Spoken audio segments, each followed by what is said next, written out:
मुल्क में शरह सूद कम है। कोरोना के दौरान स्टेट बैंक ने इंडस्ट्री और कारोबार के तहफ़्फ़ुज़ के लिए पैकेज भी दिए और अब हुकूमत कारोबार के फैलाव के लिए इक़दामात कर रही है।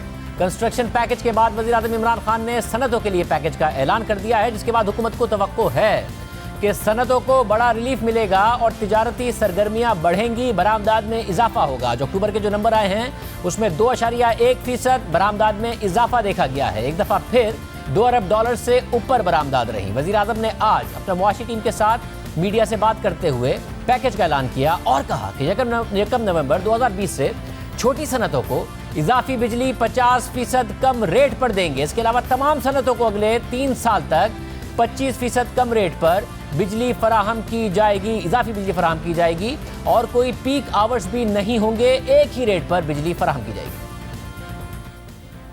हमने फैसला किया है कि 1 नवंबर से संडे से, पिछले संडे से जो छोटा सनत है, जो छोटी सनत है, जो स्मॉल और मीडियम इंडस्ट्री है, उसके लिए जो इजाफी बिजली यानी वो जो पिछली नवंबर को जो उनका बिजली का बिल आता था, उस बिल से जो भी इजाफी बिजली वो इस्तेमाल करेंगे उसको हम अगली 30 जून तक 50% कम रेट पे बिजली देंगे। मसलन अगर 16 रुपए यूनिट पे बिजली वो खरीद रहे थे तो वो 8 रुपए पे अब इजाफी बिजली उनको चार्ज किया जाएगा। सारी इंडस्ट्री अगले 3 साल के लिए 25% कम रेट पे हम उनको इजाफी बिजली देंगे और कोई अब सारे ऑफ पीक आ रहे होंगे, कोई अब पीक आवर नहीं है, तो सारा 24 घंटे अब अपनी फैक्ट्रियां चला सकते हैं। इससे जहां सनतों को फ़ायदा होगा और सनतकार के लिए एक मौका है कि वो अगर अपनी इंडस्ट्री में अपनी सनत को मज़ीद तोसी दे तो पिछले साल से ज़्यादा बिजली इस्तेमाल करे तो उसे वो बिजली सस्ती पड़ेगी। अगर अपने कैप्टिव पावर प्लांट्स की जगह हुकूमत की बिजली इस्तेमाल करे तो इजाफी बिजली सस्ती पड़ेगी, हुकूमत सब्सिडी देगी, मगर वहीं हुकूमत को भी फ़ायदा होगा। पाकिस्तान में बिजली की पैदावारी इस्तेताअत में मुसलसल इजाफा हुआ है, मगर बिजली की खपत में बदकिस्मती से कमी आई है हालिया सालों में।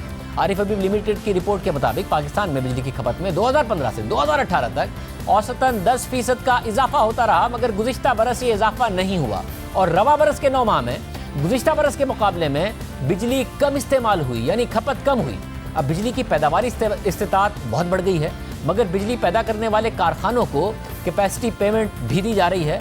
मगर अगर बिजली की खपत कम होती है तो इसका मतलब है कि दूसरी मुआशी सरगर्मियां कम हुई और बिजली होने के बावजूद इस्तेमाल नहीं हुई, यानी पैसे ज़ाया हुए, कैपेसिटी पेमेंट्स में पैसे ज़ाया हुए और बिजली इस्तेमाल नहीं हुई। मगर अब इन इक़दामात की वजह से अगर इंडस्ट्री ज़्यादा बिजली इस्तेमाल करती है, एक्सपेंशन करती है, तो हुकूमत को भी बिजली के ज़्यादा इस्तेमाल से आने वाले सालों में फ़ायदा होने का इम्कान है। मारूफ सनतकार आरिफ हबीब साहब हमारे साथ मौजूद हैं। आरिफ हबीब साहब, बहुत शुक्रिया शो में ज्वाइन करने के लिए। आरिफ साहब, इंडस्ट्री का, हुकूमत का कितना फ़ायदा है इस पैकेज की वजह से, किस तरह देख रहे हैं आप? आई थिंक ये बहुत सेंसिबल स्टेप है गवर्नमेंट की तरफ से और मुझे इससे जाहिर होता है कि गवर्नमेंट जो है वो सोचती है, हिसाब किताब करती है, क्योंकि मेरी नज़र में हुकूमत को इससे फ़ायदा ही होगा, नुकसान नहीं होगा। इंडस्ट्री के लिए कुछ कॉस्ट जो है वो कम हो जाएगी, क्योंकि अब वो जो पीक के अंदर कुछ लोग बंद कर देते थे, कुछ की कॉस्ट जो है वो आती थी ज़्यादा, तो वो कॉस्ट जो है वो मार्जिनल सी जो है वो कम हो जाएगी और इंडस्ट्री जो है चलेगी। दूसरा, जब उन्होंने एडिशनल कंजम्पशन पे जो रिडक्शन की है इंडस्ट्री के लिए और स्मॉल इंडस्ट्रीज के लिए, दोनों के लिए, आई थिंक वो भी बड़ा सेंसिबल स्टेप है, क्योंकि मुझे तो लग रहा है नेट बेसिस पे गवर्नमेंट उसका बेनिफिशियरी होगा। आपको तो पता ही है कि हम कैपेसिटी पेमेंट जो है वो दे रहे हैं बगैर जो है वो इलेक्ट्रिसिटी प्रोड्यूस किए, जो अबाउट, मुझे लगता है कि हम देख रहे थे, इसको कैलकुलेट कर रहे थे तो 9 रुपए बनता था पर यूनिट,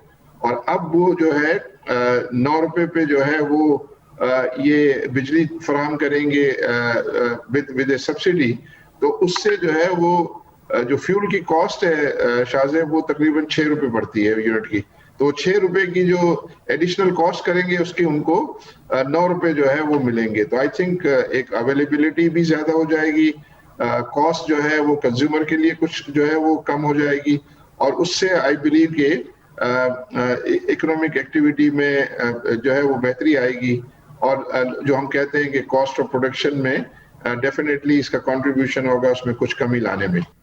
और ये बताइएगा, ज़्यादा पुरानी बात नहीं है, ये हुकूमत आई और शरह सूद को 13.25% तक ले गई। आपने भी कहा, दूसरे इंडस्ट्रियलिस्ट भी कहते थे कि जी एक्सपेंशन तो बाद में होगी एक्सपोर्ट के लिए, हमने जो मौजूदा इस वक्त इंडस्ट्री है उसको बचाना मुश्किल हो गया है, इतनी इस हुकूमत के आने के बाद कॉस्ट बढ़ गई है। मगर अब शरह सूद 7% पर है। स्टेट बैंक ने बहुत सारे पैकेजेस भी दिए इंडस्ट्री के लिए। अब सीमेंट की सेल्स बढ़ रही हैं, स्टील की सेल्स बढ़ रही हैं, एक्सपोर्ट का भी पोटेंशियल नजर आ रहा है। तो इन इकदाम की वजह से आप समझते हैं कि इंडस्ट्री की एक्सपेंशन का एक माहौल पाकिस्तान में बन रहा है? जी, आई थिंक ये जो इंटरेस्ट रेट का कम होना और आई थिंक ये जो टर्फ का जो है जो फाइनेंसिंग फैसिलिटी स्टेट बैंक ने 1% पे जो है वो ऑफर की है, वो तो बहुत ज्यादा लोगों को जो है वो इंसेंटिवाइज करता है कि जितना जल्द से जल्द जो है वो एक्सपेंशन कर लें, उसके अंदर बीएमआर कर लें अपनी इंडस्ट्री में। क्योंकि अगर 10 साल तक का जो है वो स्टेट बैंक का 1% और बैंक का अगर आप स्प्रेड मिला दें 1-2% और, तो अगर 3% भी आपके लिए जो है वो 10 साल के लिए पैसा मिल रहा हो, तो ये तो बहुत ही ज्यादा आई थिंक बड़ा बेनिफिट है। तो और इंटरेस्ट रेट का जो है वो कम हो जाना और फिर ये सब चीजें होने की वजह से कुछ हम ये भी देख रहे हैं कि डिमांड भी जो है वो इकोनॉमी में बढ़ी है। जिस तरह आपने बताया कि सीमेंट में जो है कि डिमांड में इजाफा हुआ है, स्टील की डिमांड में इजाफा हुआ है, ऑटोमोबाइल की डिमांड में। फिर ये है कि लकीली टेक्सटाइल की जो है वो एक्सपोर्ट डिमांड में भी जो है वो इजाफा हुआ है। तो टेक्सटाइल सेक्टर भी जो है वो बड़ा ही अपबीट है।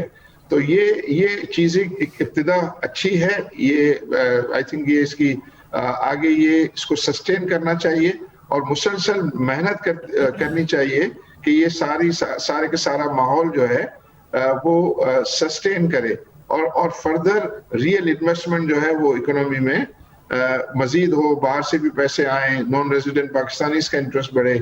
तो ये सब चीजों के लिए आई थिंक और भी मेहनत करने की जरूरत होगी।